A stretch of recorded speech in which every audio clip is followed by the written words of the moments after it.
Hi friends, ఈరోజు మనం ఇస్లాం ధర్మం గురించి కొంత తెలుసుకునే ప్రయత్నం చేద్దాం.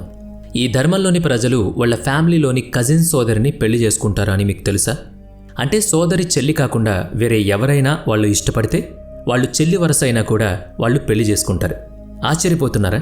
అసలు ఇలాంటి ఆచారం వాళ్ళ దగ్గరలో ఎలా ఉంది, ఎందుకు వచ్చింది, దాని వెనుక ఉన్న కారణాలు ఏంటి అనేది ఒక్కసారి చూద్దాం.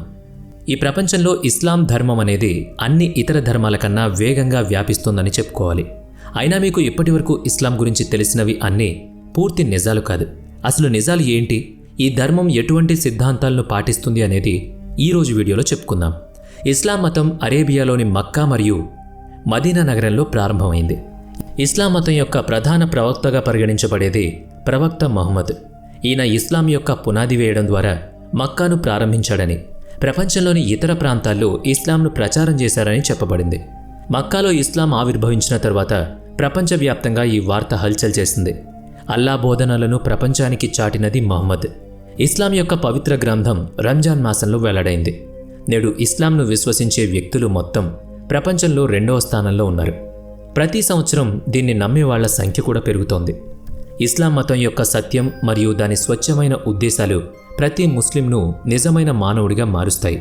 దీని వెనుక ఉన్న అతిపెద్ద కారణం ఏంటి అంటే, మంచి వ్యక్తిగా ఉండలేని వ్యక్తి నిజమైన ముస్లిం కాలేడని విశ్వాసం ఇస్లాంలో ఉంది. ఇలాంటి బలవంతం లేకుండా ఇతర మతాలను గౌరవించాలని, ఇస్లాం మతాన్ని ప్రచారం చేయాలని ఇస్లాంలో ఆదేశం ఉంది. నల్లబురకాలో ఉన్న ముస్లిం మహిళలను మీరు చూసుంటారు. దీన్నే మాస్క్ అని కూడా అంటారు. మహిళలు నల్లని వస్త్రాలతో కప్పుకోవాలా వద్దా అని ఇస్లాంలోని ఏ మతపరమైన పుస్తకంలో రాయబడలేదు. కానీ పాత షరీఫ్లో పురుషులు మరియు స్త్రీలు ఇద్దరూ మంచి బట్టలు ధరించాలని సూచించారు. ఇస్లాంలో మహిళలు అణచివేతకు గురవుతున్నారని చాలామంది అంటూ ఉంటారు. కానీ అది అలా కాదు. ఇస్లాంలో స్త్రీల పరిస్థితి ఇతర మతాల్లోలాగా ఉన్నతంగా కనిపించదు. ఇస్లాంలో బేగం ఆయిష్ ఇస్లాం చరిత్రలో అత్యంత శక్తివంతమైన మహిళ.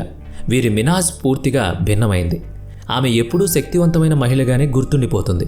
ప్రవక్త మహమ్మద్ క్రీస్తు శకం 613లో మక్కా ప్రజల్లో ఇస్లాం మతాన్ని బోధించడం ప్రారంభించాడు. అప్పట్నుంచి అతని బోధనలు ప్రజల జీవితాలను మారుస్తున్నాయి. ఇక్కడ ఎవరైనా నేరానికి పాల్పడితే ఇస్లాంలో కఠినమైన శిక్ష ఉందని, అల్లాహ్ నుంచి దానికి క్షమాపణ లేదని అంటారు. ఇస్లాంలో మద్యం సేవించడం ఖచ్చితంగా నిషేధించబడింది.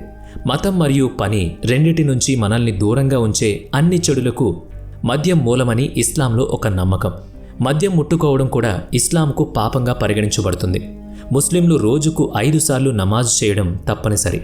అతను అబ్బాయి అయినా లేదా అమ్మాయి అయినా.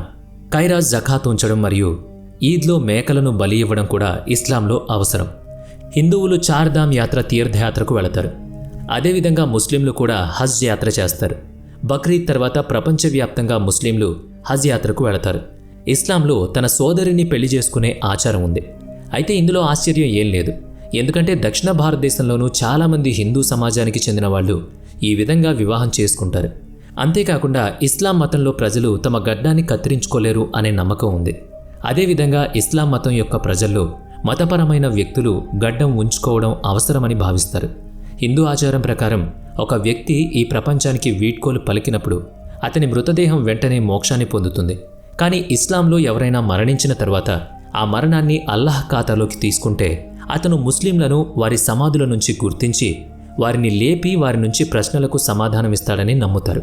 అప్పుడు వారు వారి చర్యల ప్రకారం శిక్షించబడతారు. అప్పుడు అల్లాహ్ వారి కర్మల ప్రకారం స్వర్గానికి లేదా నరకానికి వెళ్ళమని ఆదేశిస్తాడు.